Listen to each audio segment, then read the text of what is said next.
Dito! Guguho ang kanilang mga mundo.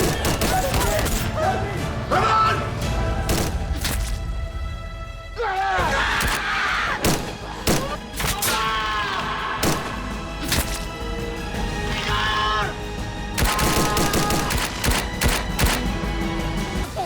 Hatratin mo na! Open fire! Ikilan niyo ako! This is the day. Tapusin mo na!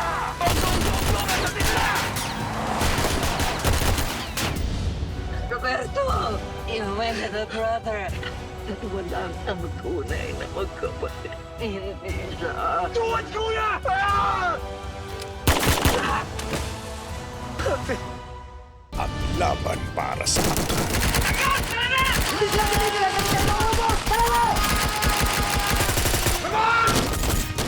Kapag tabi ng mga pulis agad! Halika na! Hindi ko pwede iwan dito pamilya ko! Let's go! Umabot na ba sa katapusan? Dito tayo! Dito! Ramon!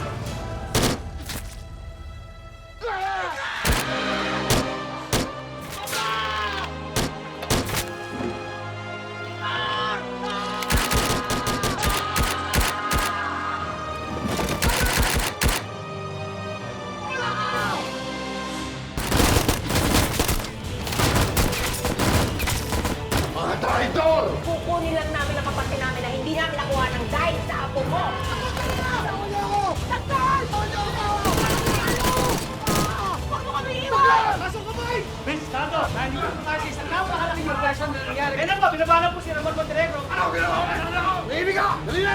Nakatakas si Tangko sa mga kaibigan niya. Anong nangyari yun? Unang desisyon namin na umalis dito at pumunta ng probinsya. Sumama na kayo. Hindi ako aalis dito. Gaganti ako sa mga gerero. Ipag-iiganti ko ang kapatid ko at ang papa ko.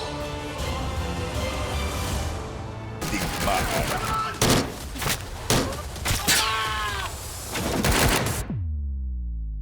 Magbabago ang kanilang kapalaran. Sila ho ang miyembro ng Montenegro Drug Syndicate na pinangungunahan na nag-iisa Ramon Montenegro. Dapat lang na nangyari sa anak mo yun. Hindi na sa binoto ng taong bayan, wanted pa siya. Hoy! Dinaya ka po! Bakit? Kung nanalo ba si Tanggol, mapapasunod niyo siya sa gusto niyo? Kaya kitang tulungan sa kaso mo. Kung tutulungan mo din ako.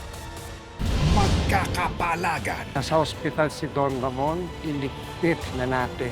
Ima, kasi si Tanggol sa balita, silipin sa ospital. Ibig sabihin nito, buhay pa si Boss Ramon? Siguradong gagawa ng paraan ng mga gerero para mapatay siya. Nung nasa isip mo, Tanggol. Pupunta ako ng ospital. Ililigtas ko si papa. Magkakalaglagan. Tanggol, Ano ko nang layang? pensa ako. Mga batang kali rin kami. Sa laki ng droga na nakuha sa atin, parang imposible ka na makapagpiasa. Ano ibig sabihin nito? Kailangan ko munang iligtas ang sarili ko. Napapaligiran na namin kayo! Yes! Puto nyo! Papatay ko ng babae ito! Ikaw kayo 350 para sumuko!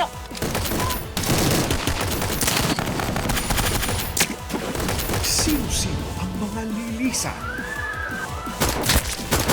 Fatima! Maghiwalay tayo!